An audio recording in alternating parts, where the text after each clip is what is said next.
Après, il y a eu aussi pas mal d'espace, ce qui a permis de voir sa qualité, une de ses qualités, c'est-à-dire la vitesse. Et surtout la lucidité quand il va très très vite. Parce que sur la première action où il est fauché pour le penalty, je trouve que déjà ça va très très vite. Et puis de suite, il a l'idée d'aller faire mal à l'adversaire. Et quand il arrive sur le dernier défenseur, il fait le dribble au bon moment. Il ne tarde pas, il n'est pas trop près.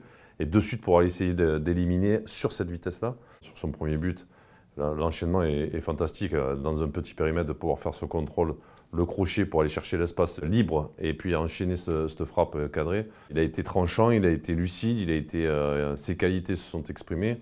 Et puis l'intelligence dans le jeu, voilà.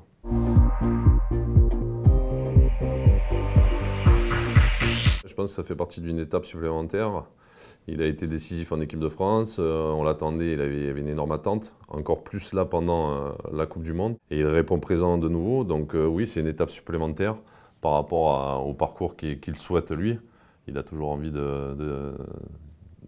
d'accéder au top niveau et il commence petit à petit à s'en rapprocher de plus en plus.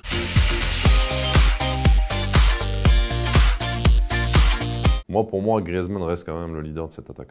Sur ce match-là, moi je dirais que oui, Mbappé a été performant. C'est vrai qu'il a crevé l'écran, mais aussi parce qu'il y a eu la naïveté de la défense argentine avec des espaces énormes. Donc on a vu forcément ses qualités s'exprimer.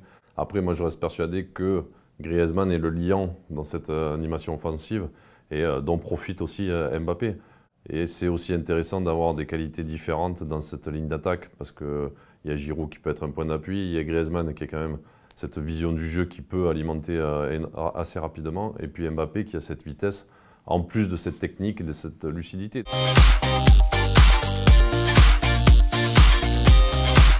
Le niveau où il est aujourd'hui, c'est quand même exceptionnel. Ça fait 2 ans qu'on a la chance de le voir évoluer, et il franchit ces étapes assez facilement, et je pense qu'il est prêt dans sa tête à assumer ça. C'est quelqu'un qui est costaud mentalement. Je pense que c'est quelqu'un de lucide aussi sur ses qualités, sur sa manière de jouer. S'il continue comme ça, s'il est toujours aussi performant, il va marquer l'histoire du football français.